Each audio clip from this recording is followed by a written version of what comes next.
पन्हाळा तालुक्यातील कोडोली ते पोखले मार्गावर वारणा उजवा कालवा आहे। या कालव्यामध्ये मगरीचं वास्तव्य आहे। कॅनॉल परिसरामध्ये वडर यांची वस्ती आहे। काही दिवसांपूर्वी रात्रीच्या सुमारास वडर यांच्या घराच्या अगदी भिंतीला लागून एक मगर आली होती।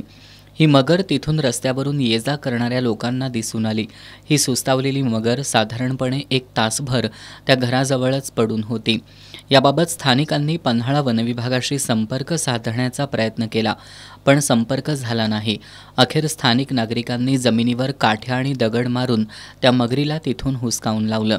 दरम्यान शुक्रवारी रात्रीच्या सुमारास पुन्हा ती मगर कॅनॉलमधून नागरी वस्तीत आली होती।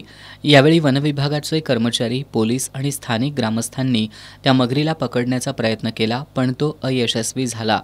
वनविभागाच्या कर्मचाऱ्यांनी दोरीच्या साहाय्यानं सापळा रचून त्या मगरीला पकडण्याचा प्रयत्न केला, पण ती मगर त्या सापळ्यातून निसटली आणि कॅनॉलमध्ये पसार झाली।